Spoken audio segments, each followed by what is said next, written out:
आप सभी श्रोतागण को हमारे YouTube चैनल पर हार्दिक अभिनंदन और स्वागत है। आइए होलिका के बारे में जानते हैं। होलिका दहन कब करनी चाहिए और होलिका दहन करने से क्या पुण्य क्या फल मिलता है।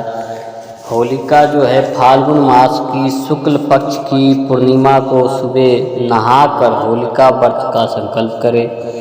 दोपहर में होलिका दहन स्थान को पवित्र जल से शुद्ध कर ले, उसमें लकड़ी, सूखे उपले और सूखे कांटे डाले। शाम के समय उसकी पूजा करें। होलिका के पास और किसी मंदिर में दीपक जलाए। होलिका में कपूर भी डालना चाहिए। इससे होली जलते समय कपूर का धुआं वातावरण की पवित्रता बढ़ाता है।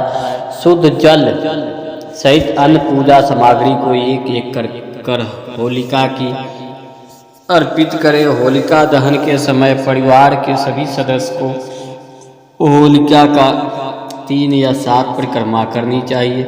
इसके बाद घर से लाए हुए जौ, गेहूं, चने की बालों की होली की ज्वाला में डाल दें। होली की अग्नि और भस्म लेकर घर आए और पूजा वाली जगह पे रख दे और होलिका की पूजा करें। होलिका पूजन सामग्री: 1 कटोरी पानी, गाय के गोबर से बनी माला रोली, अक्षत, अगरबत्ती और धूप, फूल माला, कच्चा सूती धागा, हल्दी का टुकड़ा, मूंग की साबुत दाल, बतासा, गुलाल पाउडर, नारियल, नया अनाज होलिका में डालें और होलिका की परिक्रमा करें। प्रेम से बोलिए नरसिंह भगवान की जय। आइए होली का कथा सुनते हैं। होली को सबके लिए हिरण्यकश्यप और उसकी बहन होलिका की कथा अत्यधिक प्राचीन है। प्राचीन काल में अत्याचारी राक्षस हिरण्यकश्यप ने तपस्या करके ब्रह्मा से वरदान पा लिया कि संसार का कोई भी जीव जंतु, देवी देवता, राक्षस और मनुष्य उसे न मार सके, न ही वह रात में, न ही दिन में, न पृथ्वी पर, न आकाश में, न घर में, न घर से बाहर, यहाँ तक कि कोई शस्त्र भी उसे न मार पाए।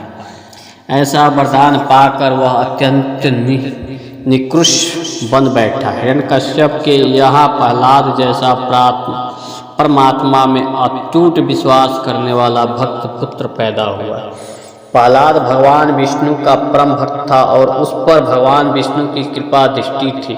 हिरण्यकश्यप ने प्रहलाद को आदेश दिया कि वह उसके अतिरिक्त किसी अन्य की स्तुति ना करे। प्रहलाद के नाम मानने पर हिरण्यकश्यप उसे जान से मारने पर उतारू हो गया। उसने प्रहलाद को मारने के अनेक उपाय किए, लेकिन वो प्रभु कृपा से बचता रहा। हिरण्यकश्यप की बहन होलिका को अग्नि से बचने का वरदान था। उसको वरदान था कि वह आग में नहीं जलती थी। हिरण्यकश्यप ने अपनी बहन होलिका की सहायता से प्रहलाद को आग में जलाकर मारने की योजना बनाई। होलिका बालक प्रहलाद को गोद में उठा जलाकर मारने के उद्देश्य से आग में जा बैठी। प्रभु कृपा से होलिका जलकर वहीं भस्म हो गई। इस प्रकार प्रहलाद को मारने के प्रयास में होलिका की मृत्यु हो।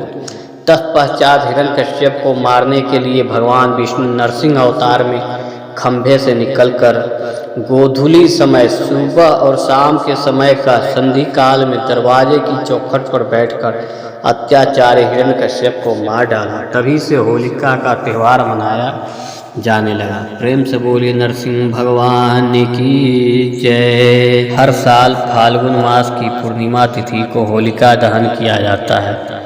इसके बाद अगले दिन प्रतिपदा तिथि को रंगों की होली खेली जाती है। होलिका दहन के लिए प्रदोष काल का समय अच्छा माना जाता है। इस साल पूर्णिमा तिथि 6 मार्च से शुरू होगी और 7 मार्च को खत्म होगी। दोनों ही दिन पूर्णिमा तिथि प्रदोष काल को स्पर्श करेगी। ऐसे में तमाम लोगों में इस बात को लेकर कंफ्यूजन बना हुआ है कि आखिर होलिका दहन किस दिन करना चाहिए। यहाँ जानिए होलिका दहन का शुभ मुहूर्त। पूर्णिमा तिथि 6 मार्च को शाम 6:17 से शुरू हो जाएगी और 7 मार्च 2023 मंगलवार को 6:09 तक रहेगी। लेकिन होलिका दहन 7 मार्च को किया जाएगा। होलिका दहन के लिए शुभ मुहूर्त 7 मार्च 2023 को शाम 6:24 से लेकर रात 8:51 तक होगी। इसके बाद 8 मार्च को रंगों की होली खेली जाएगी। स्मृति नामक शास्त्र के मुताबिक जिस वर्ष फाल्गुन की पूर्णिमा तिथि 2 दिनों के प्रदोष को स्पर्श करे तब दूसरी पूर्णिमा यानी अगले दिन में होली जलाना चाहिए। इस बार भी पूर्णिमा तिथि 6 मार्च और 7 मार्च दोनों दिन प्रदोष काल को स्पर्श कर रही है। ऐसे में 7 मार्च को होलिका दहन करना शुभ होगा। प्रेम